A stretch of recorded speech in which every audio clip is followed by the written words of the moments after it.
I still don't know if what I saw that night was real or if the storm just got to my head, but I remember the smell, that sharp, wet copper smell, like rust, like something rotting inside the walls. Her name was Denise. She was a night shift orderly at our hospital in southern Louisiana. Not the kind of woman you'd expect to disappear without a trace. 52, church lady, never missed a shift. Always wore a little gold cross around her neck and brought her own instant coffee packets because she didn't trust the break room machine. And then she was gone. Last seen heading into the sub-basement during Hurricane Evangeline. Nobody saw her leave. Nobody heard her scream. All we found was an empty hallway and that smell. It's been 15 years. I've worked in medicine for most of my adult life. I've seen death, suffering, the slow unraveling of a body from the inside out. But nothing sits with me the way that night does. I haven't told anyone this before. Not the whole story, not like this. Because when I do, it sounds crazy, and maybe it is. But if you've ever worked in an old hospital, especially down south, you know, there are places the light doesn't reach. And when you hear the generators kick on during a storm, when the walls sweat and the smell of mold and bleach and blood mixes together, you know you're not alone down there.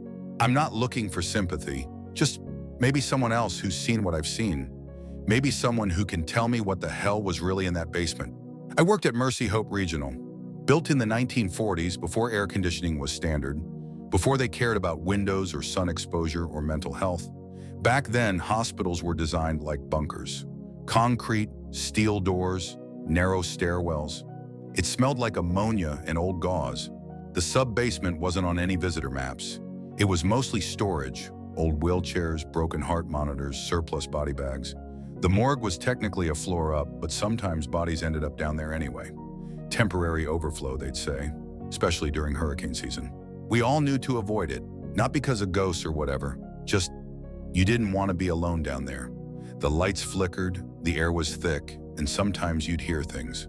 A door slam even when no one else was on that floor.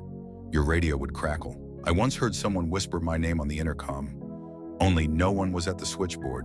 But you keep your head down. You don't ask too many questions. You do your rounds, you clock out, and you forget.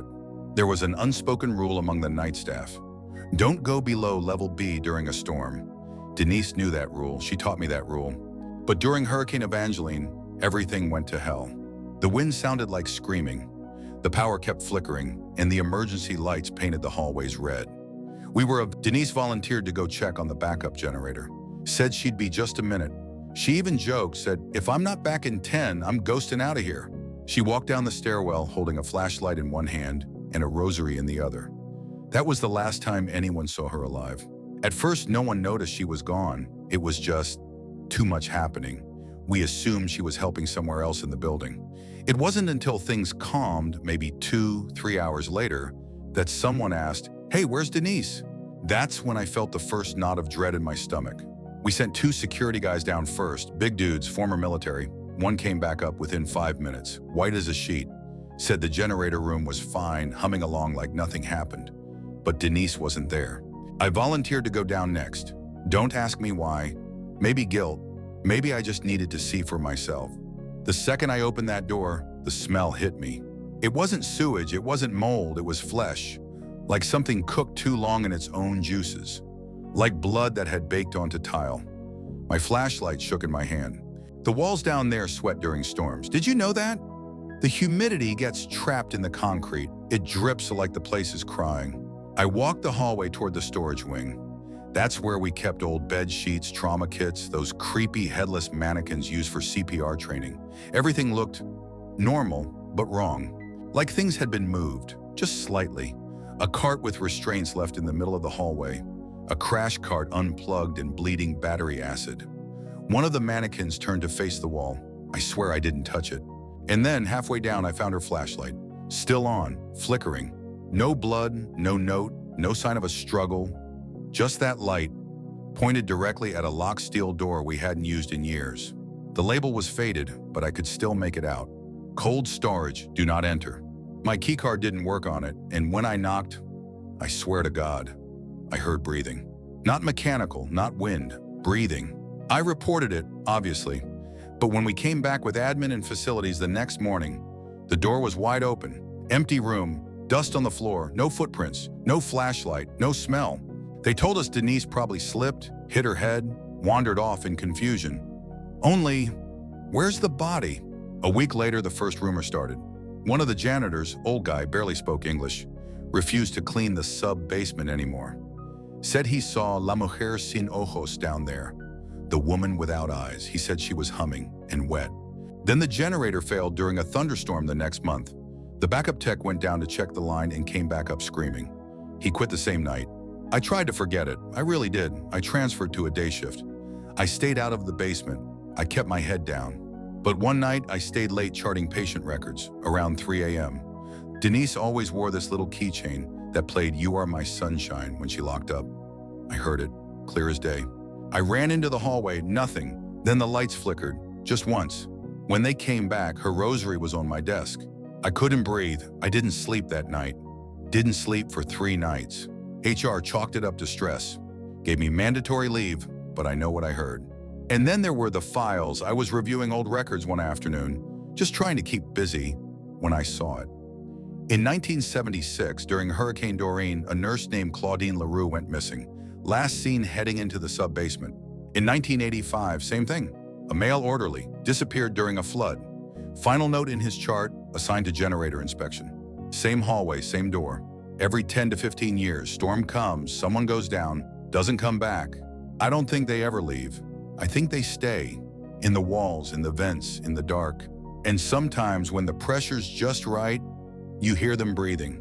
I don't work in hospitals anymore. I quit the medical field 6 months after Denise vanished. Sold my house, moved up north, far from the Gulf, far from the storms. But I still hear it, that little click of her keychain, that humming. I've seen therapists, tried medications, tried convincing myself it was stress, trauma, grief, but it's not just me.